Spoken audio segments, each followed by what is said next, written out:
In our world, there are various buried secrets.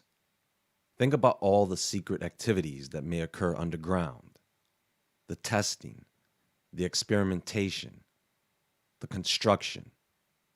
Alongside that, we have secrets about our history, still buried along with what actually existed in history.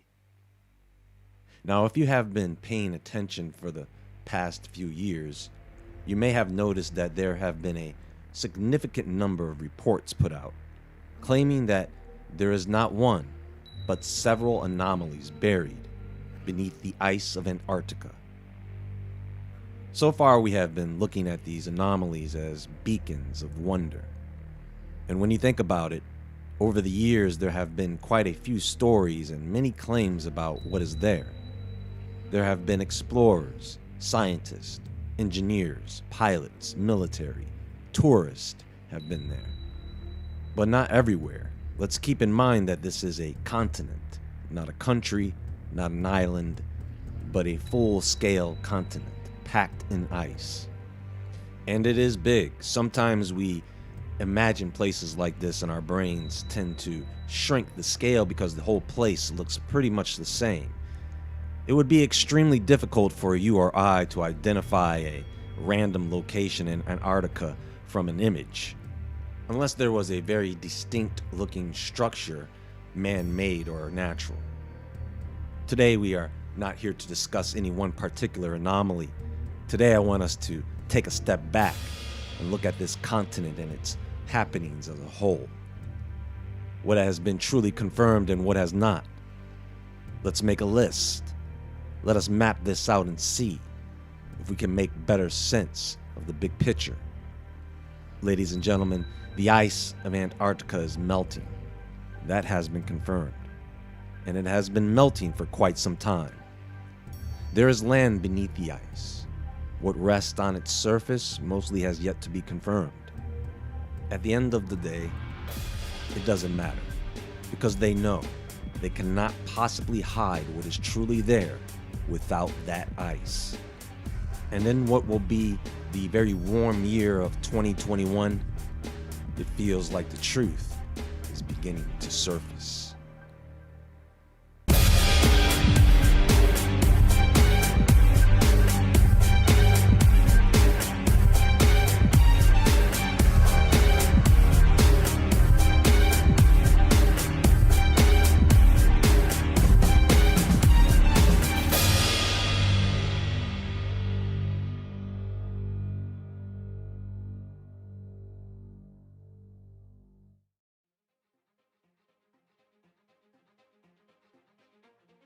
Antarctica is about 5.5 million square miles. That is about the size of the United States and Mexico combined. About 97% of Antarctica is covered in a sheet of ice, close to 5.3 million square miles. On average, the thickness of the ice sheet is around 2,160 meters deep, or 1.3 miles. The thickest part of the ice is around 3 miles deep. 90% of all the ice on the planet is this ice sheet. 70% of all the world's fresh water is this ice sheet. Now again, the average thickness of this ice sheet is 2,160 meters deep. With that said, the tallest building in the world right now is 828 meters tall. That means that if there were buildings on the surface of Antarctica that are that tall, those buildings would still be buried almost a mile deep below the surface of the ice. It is said that this ice is millions of years old. So, if there is any artificial structure beneath the ice, either that structure is that old or the ice is that young. Beneath the ice, Antarctica is divided between East and West Antarctica and the Antarctic Peninsula. West Antarctica is mostly below sea level. East Antarctica is mostly above sea level. The ice sheet actually bridges East and West Antarctica. So, with this layout, you can understand that you can't really explore Antarctica on foot. You can't really explore it in a land vehicle. Even with a helicopter or plane, you are flying over ice that is anywhere from a mile to 3 miles deep. So, any artificial structure you see sticking out of the ice is either very massive or it may have been constructed or placed on the surface of the ice hundreds or even thousands of years ago. There are three major mountain ranges in Antarctica. On the Antarctic Peninsula Cordillera, in what's known as Graham and Palmer Land, there is the Antarctic Andes, which runs the full length of the peninsula. South of the Antarctic Andes is the Ellsworth Mountains, where there is the Sentinel Mountain Range with the highest peaks on the continent. To the east of these two mountain ranges is the Transantarctic Mountains, which divide East and West Antarctica. Now, because most of Antarctica is under ice, you have what are called subglacial lakes, which form by the pooling of liquid water beneath the ice and above the bedrock. There are at least 400 of these lakes. Lake Vostok is one of these lakes that is known to be under the Russian Vostok Station at the southern pole of cold, which is one of the largest subglacial lakes in the world. There are several rivers, which are technically meltwater streams, the largest being the Onyx River, stretching 19 miles westward through Wright Valley and into Lake Vanda, between the Olympus and Asgard mountain ranges. There are 138 known volcanoes in Antarctica. Many are active, some dormant. Most of them are subglacial, but you still have glacial volcanism. Earthquakes are not that often, but when they do occur, they can be violent. Ice quakes occur much more often.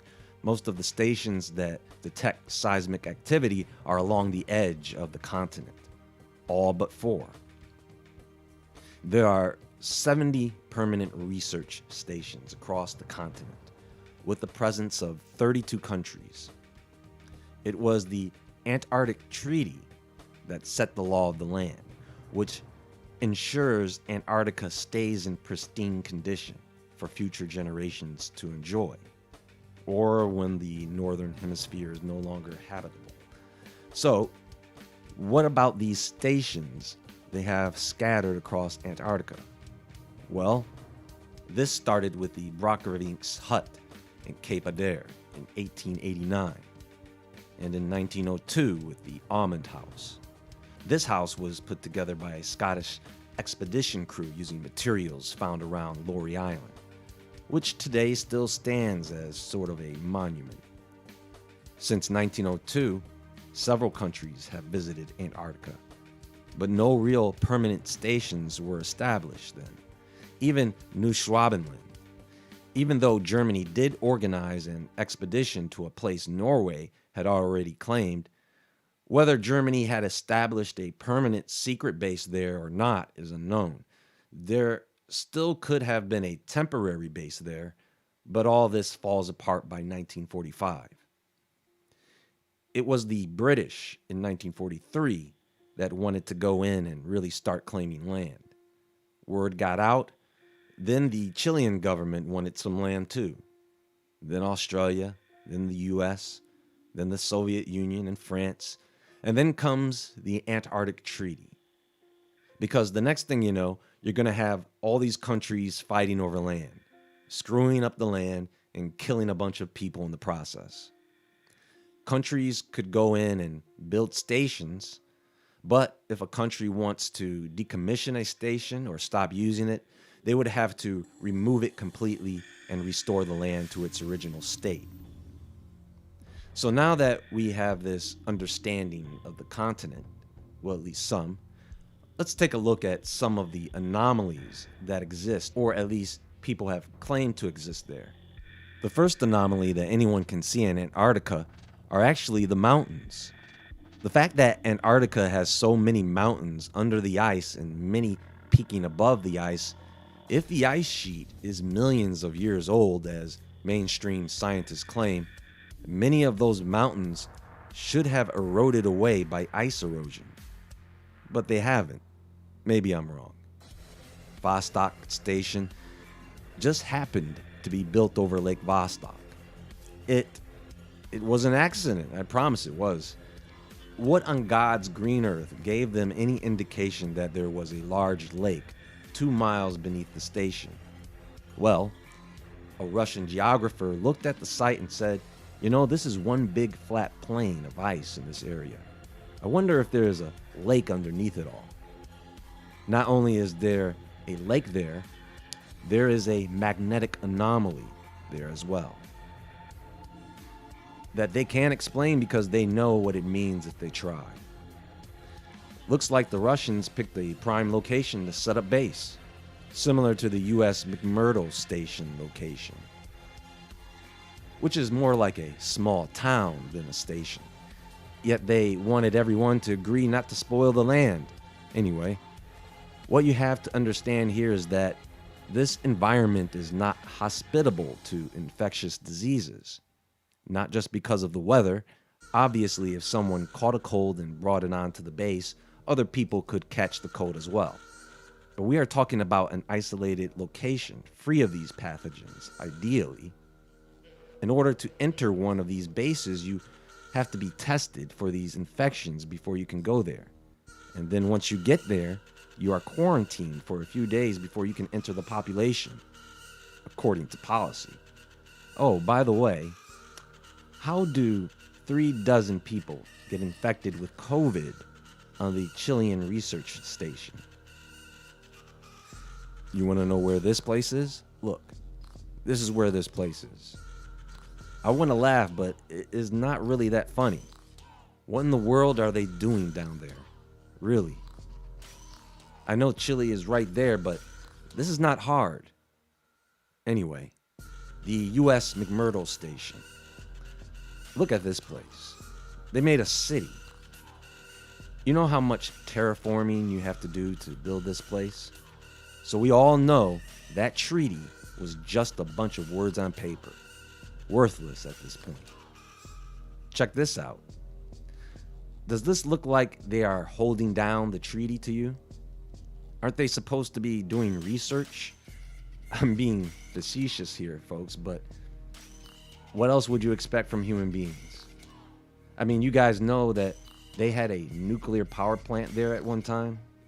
For a while, actually. They decommissioned it before the 80s, so no problem, right? Although there are supposed to be no nuclear devices of any kind on the continent. Oops, I guess. So folks, take all that Antarctica is this pristine, clean environment. We don't want to contaminate anything. You can take all that and chuck it out the window. They have had infections on the bases. People have died. People have died and gone missing all over this continent. Considering the number of people that go there each year, I don't consider those very good odds. Well, now it's down to around 1 fatality per year. Many of these are due to freak accidents and crashes. McMurdo Station and that area have had several incidences, several involving fatalities. It might as well be haunted at this point. Remember Operation High Jump? Whether a UFO battle occurred or not, Admiral Byrd did take a significantly large fleet with him just to explore the continent, mainly around that area of the Ross Ice Shelf. McMurdo Station is in that area. There are a few people who believe that this Ross Ice Shelf could be a passage for UFOs, perhaps the South Pole entrance into a hollow Earth. Since the South Pole itself is covered in ice and now a dome, because the Ross Ice Shelf is just ice floating on water with holes, cracks, and crevices that lead to somewhere. How many of you have heard of the Martian meteorite that was found in Antarctica? Do you think it was an accident? Do you think it being found was an accident? First of all, Do you know what it takes to get a rock from Mars over to Antarctica by accident? That rock has to be moving at least 11,000 miles an hour just to leave the planet. So, the story for all Martian rocks found on Earth is that an asteroid hit Mars and knocked off a bunch of debris into space, some of which ended up on the Earth and the Moon. And you know what? I'll give them that, because the only other way to get Mars rocks here is to bring them here. So I'll give them that natural explanation due to the composition of the meteorites found. Although there has been much debate about the Martian meteorites found in Antarctica. The South Pole Amundsen Station is now a dome covering the South Pole. I think they want people to come up with conspiracy theories. Want to see the inside? Sure you do. There are pyramid structures on the continent, much like the pyramid mountain structures we find in Australia or even California. There are maps that are centuries old that show Antarctica without ice. This ice being millions of years old is the one thing about this place that they absolutely will not dump. They really want to keep that idea alive for as long as they can, because the ice is melting at an accelerating rate, and these things will start to surface. Some very old things. Remember when I said this ice makes up 70% of the planet's fresh water? What do you think is going to happen when this fresh water mixes with seawater over time? That is an earth-changing event that affects the entire planet.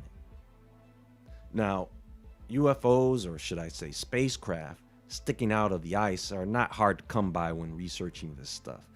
And I am sure there are people who want there to be some type of ship being uncovered by the melting ice. And I say, if there were such a thing, why would it be sitting out in the open just to be snowed on? They had advanced aircraft, but they didn't have hangars, not even a garage. And I know what some people are thinking. What if it was a crashed UFO, huh? Well, you got me there. All I know is that there are UFO sightings over New Jersey. There is no place in the world devoid of this phenomena. And even if there was a crashed UFO in the ice, it does not mean it is from Antarctica. What about the face found in Antarctica, like the one on Mars? Well, not really like the one on Mars at all. This is a different face. Looks like a buried Decepticon.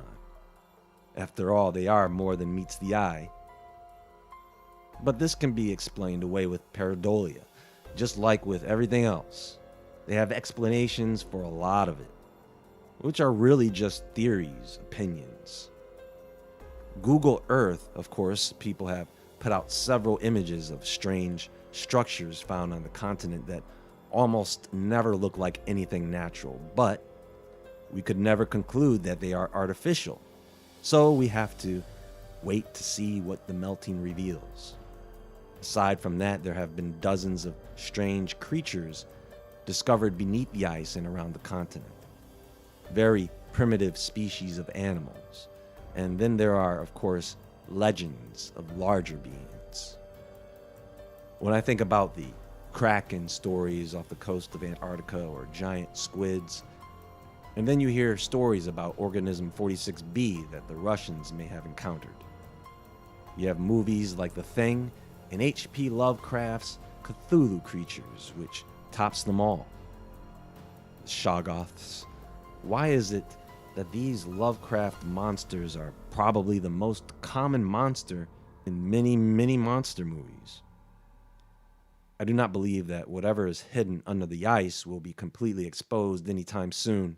However, I do believe that there will be enough melting to reveal several things that definitely confirm a civilization before the ice, making the age of the ice a straight-up lie.